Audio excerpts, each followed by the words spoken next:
சகோதரிகளுக்கான பதிவு. அது தங்கச்சியா இருக்கலாம், அக்காவா இருக்கலாம், தாய்மாராக இருக்கலாம், யாராக இருந்தாலும் வரும் சனிக்கிழமை மாங்கல்ய நோன்பு விரதவர்கள் உங்க குடும்பத்துக்கே சுபிட்சம் ஏற்படும். இந்த உலகம் இயங்குவதற்கு காரணம் சக்தி. சக்தி என்றால் பெண். எந்த ஒரு பெண் தான் நல்லா இருக்கணும், தன் குடும்பம் நல்லா இருக்கணும், தன் கணவன் நல்லா இருக்கணும் நினைச்சு இறைவனை வேண்டாங்களோ அந்த குடும்பத்தில் இருக்கக்கூடிய எல்லா பிரச்சனையும் காணாமல் போகும். இந்த தாளிச்சரடை மாற்ற வேண்டிய ஒரு நாள் தான் திருவாதுரை நோன்பு என்று சொல்லக்கூடிய மார்கழி பௌர்ணமி திருவாதுரை நோன்பு, மாங்கல்ய நோன்பு, நித்திய கல்யாணி நோன்பு என்று சொல்வார்கள். சனிக்கிழமை காலை எந்திரிச்சு இயல்பாக நம்ம என்ன பண்ணுவோம், தலைக்கு குளிச்சதுக்கு அப்புறம் பூஜை அறைக்கு போவோம். ஆனா மாங்கல்ய நோன்பு அன்று என்ன பண்ணணும்னா காலை எந்திரிச்சு பல்வளைக்கு முகம் கழுவிட்டு பூஜை அறைக்கு போய் எண்ணெயும் அரப்பும் சாமி கிட்ட காமிச்சு விரதம் இருக்கிறத வேண்டிட்டு அதற்கப்புறம் வெளியே வந்து எண்ணெய் தேய்த்து அரப்பு தேய்த்து முகத்துக்கு மஞ்சள் தேய்த்து குளிக்கணும். குளிச்சதுக்கு அப்புறம் குத்துவிளக்கு ஏற்றி வழிபாடுகள் செய்யணும். காலை மதியம் விரதம் இருக்கலாம்.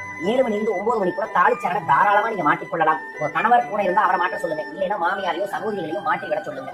அதற்கப்புறம் மாலை நேரத்தில் மறுபடியும் குத்துவிளக்கு ஏற்றி சிவமந்திரங்களையும் சக்தி மந்திரங்களையும் சொல்லிட்டு 7 விதமான காய்கறிகளை வைத்து பலகாரங்களை பிரசாதத்தை செய்யுங்க. திருவாதுரை களியை செய்து வச்சுட்டு மனமாற உங்களோட குலதெய்வத்தையும் சிவபகவானையும் சக்தியையும் வேண்டி நான் நல்லா இருக்கணும், என் குடும்பம் நல்லா இருக்கணும், என் உறவுகள் நல்லா இருக்கணும்னு வேண்டுங்க. எந்த ஒரு பெண் இதை செய்கிறார்களோ அவங்க குடும்பத்துக்கு நல்லா நடக்கும். உங்களுக்கும் நல்லது நடக்க முன்கூட்டியே பதிவு செய்கிற அனைத்து சகோதரியும் இதை பயன்படுத்திக் கொள்ளுங்கள். அனைத்து சகோதரிகளுக்கும் அனைத்து விதமான செல்வங்களும் பெருகட்டும். உங்கள் குடும்பத்தில் அனைத்து சுபிட்சமும் ஏற்படட்டும். வாழ்க.